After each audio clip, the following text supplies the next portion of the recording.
வணக்கம். ஈரோடு ஆறுமுகம். சோழி பிரசன்னம் பார்க்கும் ஜோதிடர். உங்களிடத்தில் சில கருத்துக்களை கூற விரும்புகிறேன், கேளுங்கள். அதாவது வருகின்ற 8/10 அன்று குரு பயிற்சி நடக்கிறது. அந்த குரு பயிற்சியை தினந்தோறும் 2 ராசிகளுக்கு சொல்ல விரும்புகிறேன். வாசகர்கள் அப்படிதான் என்னை சொல்ல சொல்லியிருக்கிறார்கள். நாளையிலிருந்து 2 ராசி, மேசத்துக்கும் ரிஷபத்துக்கும், அடுத்தது மிதுனத்துக்கும், அப்படி ஒவ்வொன்றுக்கும் டெய்லி 2 ராசிக்கு சொல்ல விரும்புகிறேன். நீங்கள் நன்றாக கேளுங்கள். அதேபோல் சோழி பிரசன்னம் பார்க்கும் வரும் நண்பர்கள் காலை 7 to 12 மணிக்கு வருமாறு கேட்டுக்கொள்கிறேன். முன்பதிவு செய்து கொள்ளுமாறு கேட்டுக்கொள்கிறேன். நீங்கள் தயவுசெய்து சப்ஸ்கிரைப் செய்யுங்கள், லைக் பண்ணுங்கள். நான் சொல்வது எல்லாம் நடந்து கொண்டு தான் இருக்கிறது. வட மாநிலங்களே மழை பொழியுது, மழை பொழிந்து கொண்டு தான் இருக்கிறது.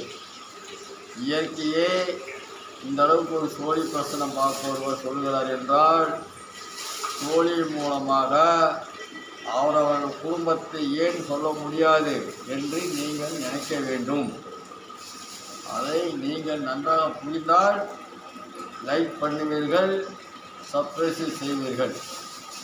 நான் மார்ச் 20ஆம் தேதியிலிருந்து 10ஆம் தேதியிலிருந்து மழை பொழியும் என்று சொல்லிக்கொண்டு தான் இருக்கிறேன். மழை பொழியும் உங்களுக்கு ஒரு புதுசாக சொல்லியிருக்கிறேன்.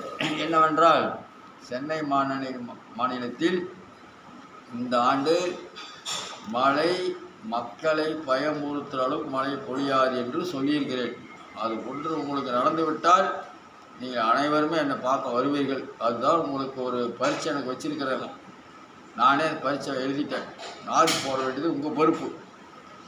அதாவது மழை பொழியாது, பொழியும் மக்களை பயமுறுத்துகிற அளவுக்கும் அரசாங்கத்தை திணற வைக்கிற அளவுக்கு மழை பொழியாது அப்படின்னு சொல்லியிருக்கிறேன்.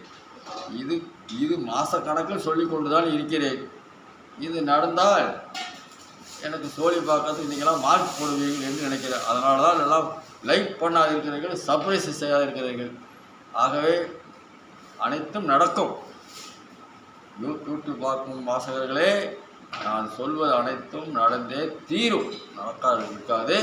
அதேபோல் திருமணமாகாத ஆண்கள், பெண்கள், புத்திரமாக்கியம் இல்லாத பெண்கள், அவர்களை தொடர்பு கொண்டு அவர்களுடைய காரியத்தை ஜெயம் அடைய செய்து கொள்ளலாம். தொழில் பிரச்சனை உள்ளவர்கள், கடன் பிரச்சனை உள்ளவர்களும் சந்திக்கலாம். அவர்களுக்கும் வழிவகுத்து கொடுக்கப்படும், சோழி நன்றாக சொல்லப்படும் என்பதை மனைவி வைத்துக் கொள்ளுங்கள். என்னுடைய அலுவலகம் ஈரோடு மரப்பாலம் பேபி ஆஸ்பத்திரி அருகில் செயல்படுகிறது. என்னுடைய செல் நம்பர் 94 459 73 170 என்றுக்கு தொடர்பு கொள்ளவும். வணக்கம். ஓம் நமச்சிவாயா.